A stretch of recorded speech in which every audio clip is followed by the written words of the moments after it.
वासंतीय नवरात्रि की 9 तिथियों में जगत जननी माँ भगवती के 9 अलग अलग रूपों का दर्शन करने के उपरांत पूजा और अनुष्ठान संपन्न होने के साथ ही 9वीं तिथि पर मर्यादा पुरुषोत्तम भगवान श्री राम का जन्मोत्सव का कार्यक्रम भी अभी पूरे उत्साह और उमंग के साथ सभी देव मंदिरों में संपन्न हुआ है। आज प्रदेश के अंदर अलग अलग स्थलों पर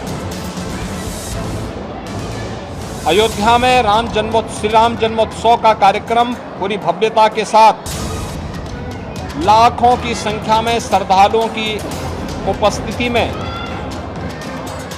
संपन्न हुआ है। हर देव मंदिर में अयोध्या धाम में काफ़ी उत्साह है, काफ़ी उमंग है।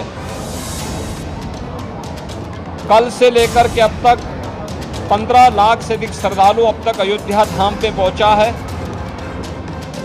ब्रह्म मुहूर्त से ही वहां पे पवित्र सरयू नदी में स्नान करने के बाद श्री हनुमानगढ़ी और राम जन्मभूमि के साथ साथ सभी पवित्र स्थलों में दर्शन के बाद श्री राम जन्मोत्सव के कार्यक्रम के साथ शामिल हो रहा है।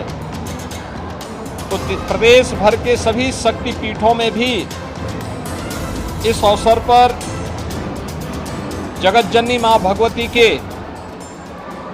सिद्धिदात्री स्वरूप का दर्शन करने के लिए लाखों की संख्या में श्रद्धालुजन उमड़े हुए हैं।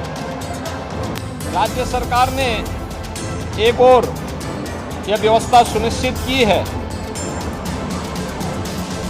कि वासंतीय नवरात्रि के अवसर पर देव मंदिरों में दुर्गा सप्तशती का पाठ और रामनवमी के अवसर पर अखंड रामायण का पाठ हो। ये सभी जनपदों में आयोजित हुआ है। सभी जनपदों में यह कार्यक्रम सुचारू रूप से संपन्न होने के साथ ही श्रद्धालुजनों की सुविधा और उनकी सुरक्षा की भी पुख्ता व्यवस्था की गई है। हम सब इस बात को जानते हैं कि धर्म हमें कर्तव्य का बोध कराता है। धर्म को हम मात्र उपासना विधि न समझें, बल्कि यह हमें सन्मार्ग पर चलने और हमारे कर्तव्यों का बोध हमें कराता है। और इसलिए सरकार के स्तर पर हर उस सात्विक वृत्ति को, सकारात्मक और रचनात्मक प्रवृत्ति को प्रोत्साहित करने का कार्य हमेशा किया जाता है और सरकार उसी कार्यक्रम को लेकर के निरंतर प्रयास कर रही है।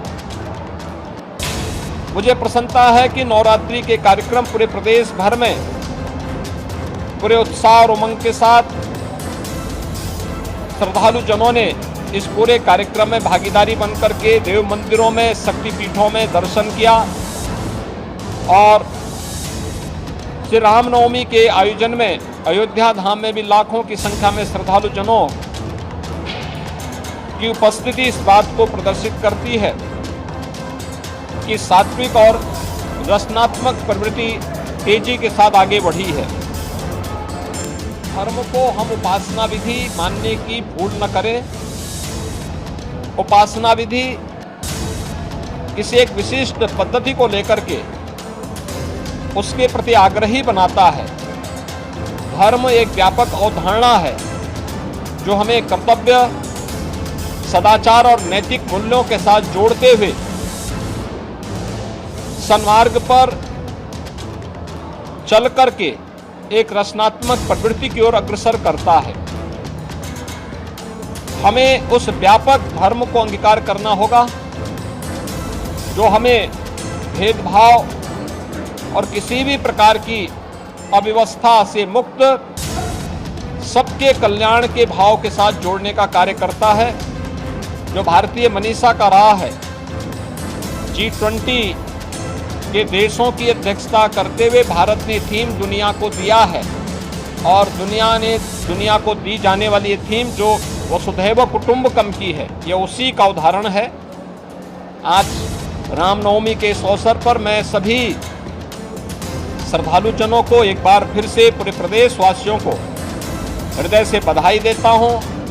जगत जननी मां भगवती, आदिशक्ति मां भगवती दुर्गा से और मर्यादा पुरुषोत्तम भगवान श्री राम से ही प्रार्थना करता हूं कि पूरे प्रदेश वासियों के जीवन में सुखमय समृद्धिमय बने, इसकी प्रार्थना करते हुए अपनी शुभकामनाएं पूरे प्रदेश वासियों के प्रति व्यक्त करता हूं। धन्यवाद।